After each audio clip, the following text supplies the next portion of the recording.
ప్రకాష్ రెడ్డి గారు, మీరు చూస్తూ ఉన్నారు జరుగుతున్న పరిణామాలు.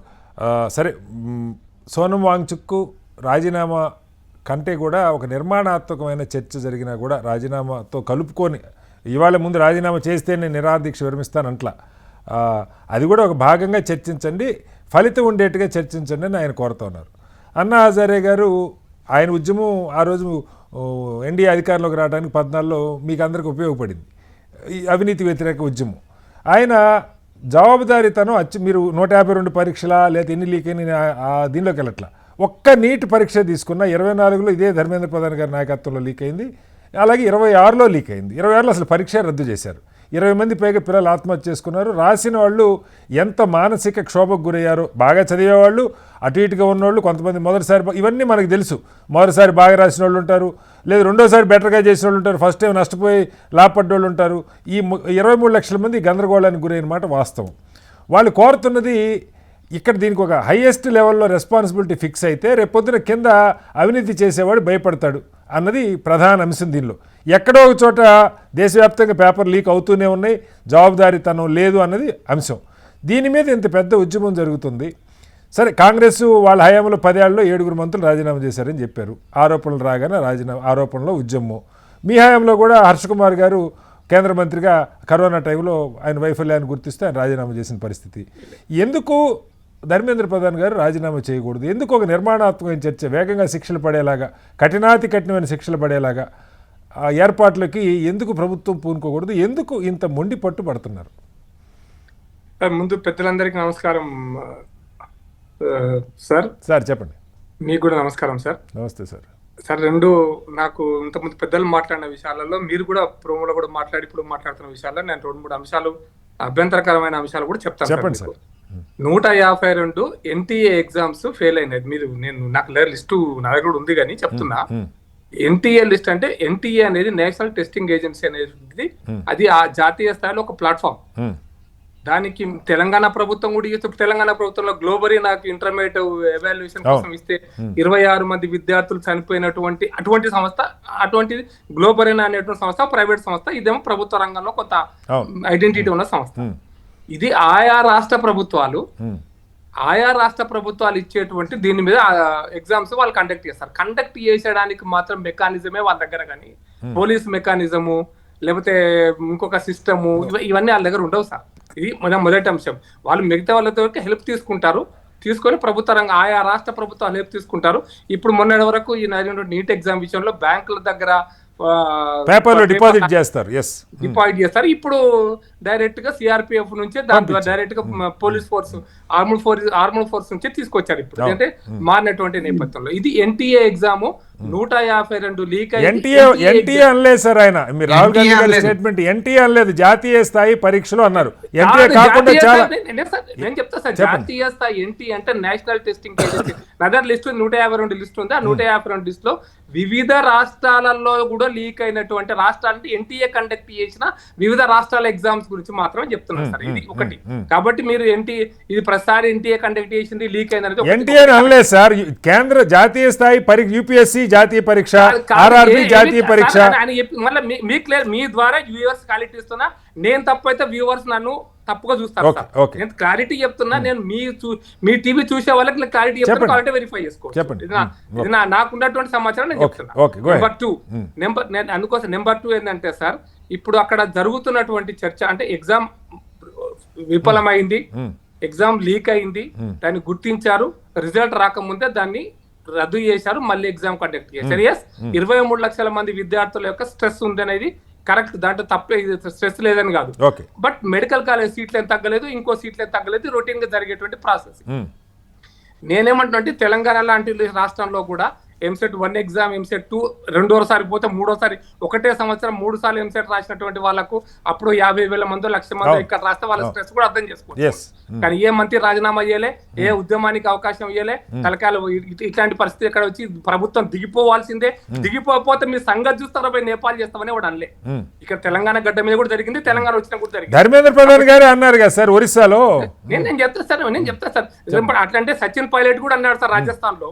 దానికి సమాధానం చెప్పి అయిపోయింది ప్రియాంక గాంధీ. ఢిల్లీలో సోషల్ మీడియాలో కూడా బాగా మారుమోగుతుంది, కన్వెన్షనల్ మీడియా కూడా మారుమోగుతుంది. ప్రియాంక గాంధీ గారు ఏం మాట్లాడారు అనేటువంటి గెహ్లాట్ విషయంలో కూడా ఏం మాట్లాడారో కూడా మారుమోగుతుంది. సచిన్ పైలట్ అక్కడ ధర్నా చేస్తే ఏం జరిగిందో కూడా చెప్పినారు. సచిన్ పైలట్ కాంగ్రెసే, గెహ్లాట్ కాంగ్రెసే, ధర్మేంద్ర ప్రధాన్ బీజేపీ. అది అందుకోసం ఈ ధర్మేంద్ర ప్రధాన్ ఏం చేశాడు అనే దాన్ని సోషల్ మీడియాలో చెప్పడం ఇంపార్టెంట్ కాదు. అయితే నేను మాట్లాడాలి ఇప్పుడు ఇది ఈ ఎన్టీఏ విషయం, నీట్ విషయంలో చెప్పాను సార్. అయితే నీట్ సంస్కరణ చివరికి చెప్తాను. అయితే అందరు పెద్దలు ఒక పాయింట్ చెప్తున్నారు, మాట్లాడాలని. ఎవరితో సార్, ఎవరితో మాట్లాడాలి సార్? ఇప్పుడు ఎవరితో మాట్లాడుతూ ఉన్నారో వాళ్ళతోటే మాట్లాడాలి సార్. మీరు మాట్లాడాలను ఇప్పుడు నేను ఎవరితో మాట్లాడారు? సిజేపీ నాయకులతో మాట్లాడారు సార్. మీరు ఎవరైనా మాట్లాడాలనుకుంటారో వచ్చి నాతో మాట్లాడవచ్చు. నేను పోయి మీరు పలానా వాళ్ళు రండి అని ఐడెంటిఫై చేయట్లేదు సార్. పిల్లలంటే ఎవరు, ఏంటి, విద్యార్థి సంఘం ఉందా, ఒక సంస్థ ఉందా, ఇప్పుడు సపోజ్ ఏఐఎస్ఎఫ్ స్టూడెంట్ లీడర్స్ ధర్నా చేస్తున్నారు, మా ఏబీవీపీ స్టూడెంట్ లీడర్స్ ధర్నా చేస్తున్నారు, అయితే ఎస్ఎఫ్ఐ స్టూడెంట్ లీడర్ ధర్నా చేస్తున్నారు. ఒక నలుగురు ఉంటారు, వారికి ఒక సెక్రటరీ, ఒక వైస్ ప్రెసిడెంట్, ఒక సెక్రటరీ ఉంటాడో వాళ్ళు తీసుకొని పోతారు, మాట్లాడిస్తారు, చర్చిస్తారు, ఎజెండా మాట్లాడతారు. ఎవరితో మాట్లాడాలి? ఇప్పుడు మీరే మాట్లాడారు కదా సార్, ఆల్రెడీ ఇద్దరిని పిలిచి మాట్లాడారు. నడ్డా గారు పిలవలేదు, మళ్ళీ మీకు అందుకోసం చెప్తున్నా, పిలవాలి, మేము వస్తామంటే రండి అన్నారు. ఓకే, ఇప్పుడు రమ్మంటున్నారు కదా, ఇప్పుడు కూడా మేము నడ్డా గారి స్టేట్మెంట్ కూడా మీరు రావాలనుకుంటే నా దగ్గర రావచ్చు, మా ఇంటికి రావచ్చు, చర్చించవచ్చు. ఓకే, ఇది జరుగుతుంది. అందుకోసం తప్పు చర్చ ఎట్లా జరుగుతుంది అనే దానికి నేను ఎగ్జాంపుల్ చెప్పాను. అయితే ఎవరితో మాట్లాడాలా? సోనం వాంగ్చుక్ తో మాట్లాడాలి. దేశంలో 23 లక్షల పిల్లల యొక్క భవిష్యత్తు గురించి సోనం వాంగ్చుక్ తో మాట్లాడాలి. లేదా 23 లక్షల పిల్లలతో డిమ్కి అని కొట్టుకుంటే అమెరికా నుంచి వచ్చినటువంటి వాళ్ళతో మాట్లాడాలి. ఈ కాక్రోచులతో మాట్లాడాలి. ఇది కదా మనం ఇప్పుడు మన చర్చ. ఒక బాధ్యతాయుతమైన విద్యార్థి సంఘం లేదు, కాంగ్రెస్ పార్టీతో మాట్లాడాలి, ఎన్ఎస్సీతో మాట్లాడాలి. Yes, that is an issue. మీరు ఎవరితోనే మాట్లాడండి సార్, ఎవరు వద్దన్నారు? మీరు మాట్లాడిపోయిన పర్వాలేదు, చర్యలు తీసుకుంటే చాలు కదా అంటున్నా. అడొక ఐడెంటిటీ ఉండి, ఒక సంస్థ ఉండి, వీళ్ళు ఈ ఉద్యమాన్ని నడిపిస్తున్నటువంటి సంస్థ ఇది, వీళ్ళలో ఇక్కడ ఈ నలుగురు నాయకులు ఉన్నారు, వాళ్ళు వస్తారు, వాళ్ళని తీసుకొని పోయి మాట్లాడండి అనే చర్చ ఎక్కడుంది? కాక్రోచెస్ ఎవరు, పెద్ద కాక్రోచ్ లేదు, చిన్న కాక్రోచ్ లేదు. ఒక గుర్తింపబడినటువంటి సంస్థ అరాచక సార్. మీరు నిరుద్యోగుల్ని లేకపోతే పరీక్షలు ఫెయిల్ అయిన విద్యార్థుల్ని కాక్రోచ్లని సిజే గారు ఎగతాళి చేయబట్టి ఇది పుట్టింది. మళ్ళా అదే సిజే, కమ్యూనిస్ట్ ఎలిమెంట్స్ అంటున్నా. అదే సార్, అదే సిజే గారు మళ్ళా చెప్పండి. నేను అదే అంటున్నాను సార్. నా అభిప్రాయం తప్పైతే చూసేవాళ్ళు తప్పు అనుకోవచ్చు, మీరు తర్వాత నన్ను ఖండించుకోవచ్చు.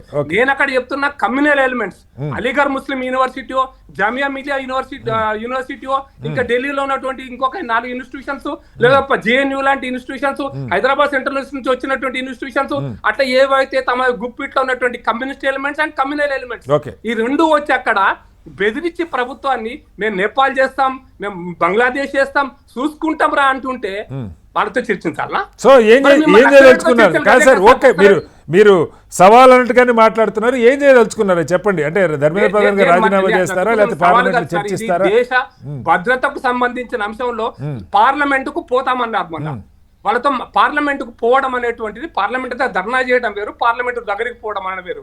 పోలీసు వాళ్ళు లాఠీచార్జ్ చేస్తే ఎంత దుర్మార్గమైనటువంటి ప్రచారం సార్. పోలీసు విద్యార్థులను కొడితే వాళ్ళని ఇప్పుడు తీసుకురా, విద్యార్థులు పార్లమెంట్ లోపలికి పోవడం కరెక్టా?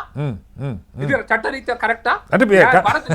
రాజ్యాంగం చెప్తుంది. ఇదే ప్రకాష్ రెడ్డి గారు అనేక సార్లు అసెంబ్లీ ముట్టడికి లాఠీ దెబ్బలు తిన్న ప్రకాష్ రెడ్డి గారు నాతో మాట్లాడుతున్నది. ఇదే ప్రకాష్ రెడ్డిని అసెంబ్లీ లోపలికి పోతుంటే, ఒక మంత్రి రాజీనామా చేయమని లోపలికి పోతుంటే తలకాయలు కొట్టినారు. మరి మీరు పోయారు కదా, మీలాగా మీరు పోవచ్చు, వాళ్ళు పోకూడదా? మమ్మల్ని అరెస్ట్ చేశారు. మరి వాళ్ళని అరెస్ట్ చేయండి సార్. తలకాయలు బలగొట్టించుకోవడానికే పోయినాము, పలగొట్టినారు, హాస్పిటల్ జాయిన్ అయినాము. ఎస్, ఒక విద్యార్థి ఉద్యమ నాయకుడిగా నేను ఆ పని చేసి. అదే మీరు కాదు సార్, మీరు చేయొచ్చు, ధర్మేంద్ర ప్రధాన్ చేయొచ్చు, కానీ కాక్రోచ్లు చేయకూడదు. అంటే కాక్రోచ్లు అనేది ఎన్ఎస్ఓ చేస్తే నేను గౌరవిస్తా, ఏఐఎస్ఎఫ్ చేస్తే నేను గర్విస్తా. అంటే ఎవరు చేయాలో కూడా మీరే చెప్తారు ప్రకాష్ రెడ్డి గారు. కాక్రోచ్లు ఎవరు అనేది ఎవరు సార్ వాళ్ళు? కాక్రోచ్ ఎవరు నాకు తెలియదు, చెప్పండి మీరే. మరి అయిపోయి నాకు తెలియదు, భారత ప్రధానమంత్రి ఎవరికి తెలియదు. Cockroaches Right. కాక్రోచెస్ ఎక్కడ తయారైనాయో తెలియదు. Right, okay. వాళ్ళ కాక్రోచ్లు కూడా వదిలిపెట్టండి, పార్లమెంట్ మాట్లాడాలి. కాదు సార్, కాక్రోచ్లు కూడా వదిలిపెట్టండి. పార్లమెంట్ లో ఏం చేయబోతున్నారు? ప్రతిపక్షాలు 4 రోజులుగా సభ స్తంభించిపోతుంది. పార్లమెంట్ లో ఈ రోజు కిరణ్ రిజిజు గారు పార్లమెంట్ అఫైర్స్ మినిస్టర్, ఏ రూల్ ప్రకారమైనా మీరు ఇష్టం వచ్చిన రూల్ మీరు డిసైడ్ చేయండి, ఇష్టం వచ్చిన సమయం మీరు డిసైడ్ చేయండి, ఎంత సమయమైనా సరే, ఏ రోజైనా పర్వాలేదు, ఎంత సమయమైనా పర్వాలేదు, ఇవన్నీ కలిపి మేము నీట్ ఎగ్జామ్ విషయం మేము చర్చించడం కోసం సిద్ధంగా ఉన్నామని పార్లమెంట్ లో చెప్పారు. డిసైడ్ చేయాల్సి అయితే మీరు నెక్స్ట్ కండిషన్ ధర్మేంద్ర ప్రధాన్ రాజీనామా చేస్తేనే అనేటువంటి మళ్ళీ పట్టుకొచ్చారు.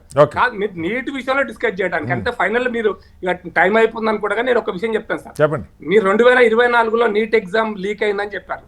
ఏం చెప్పలేదు సార్, మీరే చెప్పారు, అరెస్టులు చేశారు సార్ అని ఏం చేశారు? బోల్డ్ మందిని అరెస్టులు కూడా చేశారు సార్. అదే చెప్తే అక్కడికే వస్తున్నారు సార్. 2024లో బీహార్ లో ఒక ప్రదేశంలో ఒక 6 8 మందికో లీక్ అయిందని దానికి సంబంధించిన అరెస్ట్ జరిగింది. దాని తర్వాత అప్పుడు ఎవరు చెప్పలే, ఈ కాక్రోచ్లు లేవు, బొద్దింకలు లేవు, ఏవి లేవు. లేనప్పుడే ఇస్రో మాజీ చైర్మన్ రాధాకృష్ణన్ తో ఒక కమిటీ చేశారు సార్. అప్పుడే 2024 ఆయన 1 సంవత్సరం క్రితం కమిటీ రిపోర్ట్ ఇచ్చాడు సార్.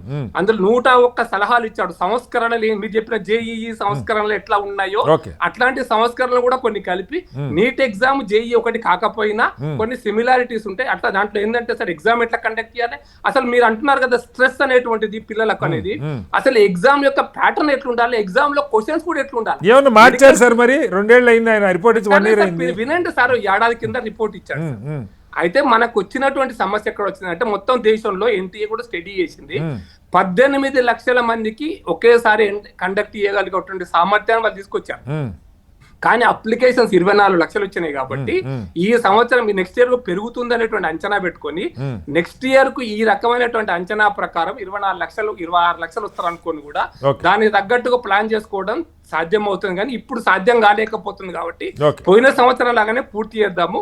ఈ కొత్త సంస్కరణలు ఎవరైతే ఇస్రో మాజీ చైర్మన్ రాధాకృష్ణన్ గారి నేతృత్వంలో ఏర్పడ్డ కమిటీ ఇచ్చిన రిపోర్ట్ ఆధారంగా వచ్చే సంవత్సరం ఎన్నికలు జరుపుతామని గతంలోనే సార్. ఇప్పుడు రాధాకృష్ణ గారు ఇచ్చిన కమిటీలో ఆన్లైన్ ఒకేసారి పరీక్ష పెట్టడం ఒకటే కాదు, మీరే చెప్పారు 110 సంస్కరణలు. పేపర్ లీక్ కాకుండా ఎలాంటి చర్యలు తీసుకోవాలి, మల్టిపుల్ పేపర్లు ఎలా సెట్ చేయాలి, నేను ఒక మున్నాడు చెప్తాను సార్. నాకు తెలుసు సార్, మొత్తం చెప్పండి. నేను ఒకటే హాఫ్ మినిట్ పూర్తి చేస్తాను సార్. బిట్స్ పిల్లలు ఎగ్జామ్ రాస్తారు పిల్లలు. బిట్స్ పిల్లలు ఎగ్జామ్ రాస్తే మీ పేపర్ లో మీకు ఎన్ని మార్కులు వచ్చింది అప్పుడే వచ్చేస్తారు సార్. అవును, ఇంకా అంతే మళ్ళీ లేదు, ఇక మీకు ఎన్ని మార్కులు వచ్చి తెలిసిపోయిన కట్ ఆఫ్ అనేది తర్వాత తెలుస్తుంది. అట్లాంటిది కూడా ఇందులో ఇవ్వమని చెప్పాడు నీట్ లో కూడా. అట్లా దాని తర్వాత బయాలజీలో ఏం క్వశ్చన్స్ ఉండాలా, జువాలజీలో ఏముండాలా, బాటనీలో ఏముండాలా, కెమిస్ట్రీలో ఏముండాలి. ఇప్పుడు మ్యాథమెటికల్ ఫిజిక్స్ వేరు, బయాలజికల్ ఫిజిక్స్ వేరు సార్. రైట్ అండి. మ్యాథమెటికల్ కెమిస్ట్రీ వేరు, బయాలజికల్ కెమిస్ట్రీ వేరు. కాబట్టి ఆ ప్యాటర్న్ ఆఫ్ ఎగ్జామినేషన్ లో కూడా స్ట్రెస్ తగ్గించడం కోసం ఏ రకమైన క్వశ్చన్స్ ఎంత ఫ్లెక్సిబుల్ గా ఉండాలి, ఎంత హార్డ్. Right sir. ఇప్పుడు మన చర్చ పేపర్ ఎలా ఉండాలి, లీక్ గురించి సంస్కరణల గురించి నేను మాట్లాడుతున్నాను. సంస్కరణలు వస్తాయి మీరు చెప్పిన అయితే నేను ఇంకొక మాట చెప్పి నేను ముగిస్తాను క్వార్టర్ మినిట్ లో కూడా. కంప్లీట్ చేయండి. ఈ సంస్కరణలు కనుక కరెక్ట్ అమలు కావాలంటే నేను వ్యక్తిగతంగా అనుకుంటాను సార్, సరైన మంత్రి ఉండాలి. ఇప్పుడున్నంత ధర్మేంద్ర ప్రధానికి అనుభవం కూడా ఉంది అనుకుంటున్నా సార్. తర్వాత ప్రభుత్వం డిసైడ్ చేస్తుంది.